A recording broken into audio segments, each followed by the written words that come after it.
ASMR-Video. Heute ein neues ASMR-Spraypaint-Video und ja, heute etwas Besonderes, denn heute haben wir wieder ein Thema und das Thema ist heute Harry Potter. Also, ich habe mir ein wunderschönes Bild rausgesucht, was wir heute nachsprayen werden. Beziehungsweise was ich nachgesprayt habe, denn das Ganze ist ein Geburtstagsgeschenk gewesen und ja, leider habe ich das Bild auch schon verschenkt, aber ich habe mir gedacht, ich mache dazu trotzdem ein Video, weil ich ja das Design echt cool fand und ich habe das Ganze natürlich auch aufgenommen und deswegen würde ich sagen, ja, wir gehen direkt rein in die Sprayphase. Heute nur ein super kurzes Video, aber dafür werden die Trigger natürlich umso besser und ich würde sagen, wir starten direkt rein. In 3, 2, 1, let's go. Und damit sind wir schon in der Sprayphase angekommen. Wir starten damit, dass wir als allererstes uns anzeichnen, wo wir später unsere Figuren hinmalen wollen und in dem Fall auch, wo ich meine Unterschrift hinsetze. Deswegen habe ich da ein bisschen grün hingesprayt. Und ja, jetzt füllen wir erstmal alles aus mit unserer Schwarzfarbe, da das Ganze ja eine Silhouette wird. Und ja, dementsprechend sind diese Bereiche später schwarz. Und damit wir den Hintergrund gescheit sprayen können, ja, muss das Ganze erstmal schwarz grundiert werden. Und ja, als erstes setze ich dann noch die Unterschrift hin. Denn wenn nachher alles trocken ist, funktioniert das Ganze dann nicht mehr so gut. Und dann kriege ich diesen schönen, ja, durchleuchtenden Effekt nicht mehr ganz so gut.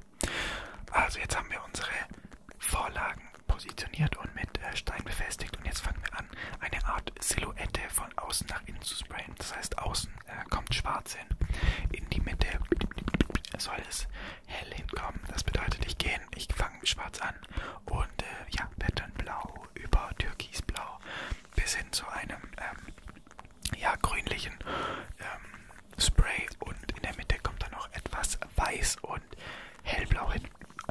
Genau, ihr seht schon, der Wind hat mir etwas zu schaffen gemacht bei der ganzen Sache, denn er ist von rechts nach links ziemlich stark gewesen und wie ihr seht, ist die linke Seite der Silhouette ja nicht mehr ganz so silhouettig und ja, und deswegen muss ich das Ganze nochmal etwas nachbessern. Das Ganze habe ich jetzt hier auch gemacht, nochmal einmal schön außenrum und ja, mit den einzelnen Farben nachkoriert, was ich ja noch nicht ganz geschafft habe beim ersten Sprayen. Das ist aber auch ganz normal. Ich mache meistens mehrere Schichten und genau, jetzt fange ich auch schon an, die Bäume zu malen, damit ich ein bisschen Vordergrund und Hintergrund habe in meinem Bild. Als erstes mache ich die Bäume relativ klein in der Mitte und ihr werdet gleich sehen, ich spraye dann auch nochmal ein bisschen drüber, damit so ein bisschen dieser Nebel oder dieser Glanzeffekt ja hervorkommt und das nicht so aussieht, wenn die Bäume einfach direkt vorne dran stehen würden, sondern so ein bisschen nach hinten gehen. Das Ganze seht ihr jetzt auch, ich nehme dazu einfach auch den hellen Spray, den ich am Anfang für die Mitte benutzt habe und korrigiere das Ganze jetzt ja, mit dem zweiten Baum, male so ein bisschen drüber, damit das ja einfach so einen 3D-Effekt gibt und werdet ihr sehen, der wird auch am Ende ganz gut rauskommen. Genau, während den Bäumen gibt es jetzt natürlich etwas Handy-Tapping mit dazu, denn die Bäume, da habe ich mir etwas Zeit für gelassen, damit die auch so ein bisschen ja, eine Baumstruktur bekommen. Ich bin jetzt nicht der größte Maler mit Pinsel und mit anderen Gegenständen. Deswegen habe ich mir da etwas mehr Zeit gelassen, damit die Bäume auch ja ein bisschen zumindest nach Bäumen aussehen. Und in dem Fall hat das auch ganz gut geklappt.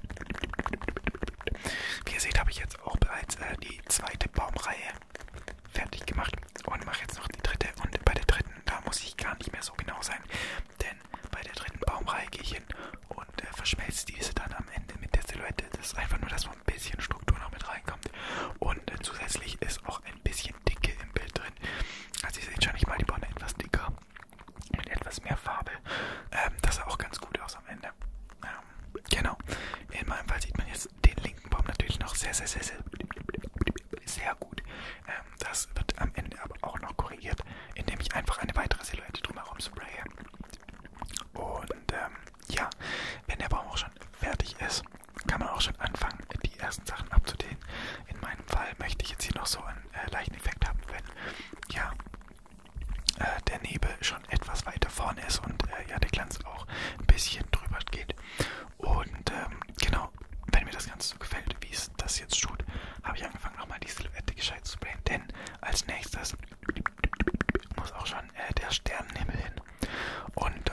kleine Sterne irgendwie auf meine Figur sprenkelt. Das ist egal bei welcher Figur, wird das Ganze nochmal abgedeckt. Und dabei immer darauf achten, dass das Ganze auch schön trocken ist und ja, schon nicht mehr an der Vorlage hängen bleibt. Ist das Ganze soweit fertig, kann das auch schon abgezogen werden. Und in diesem Fall sind wir jetzt eigentlich auch schon fertig mit dem gesamten Bild. Jetzt wird nur noch die Schablone abgezogen. Wenn alles gut geht, haben wir jetzt eine wunderschöne Silhouette darunter, die auch perfekt in das Bild passt. Und das haben wir zum Glück auch. Ihr seht schon, die Kanten werden jetzt noch etwas verfeinert, indem ich einfach noch mal ein bisschen mit Schwarz drüber gehe und das Ganze anpasse. Und damit sind wir auch schon fertig mit dem Spraypaint Artwork zu Harry Potter.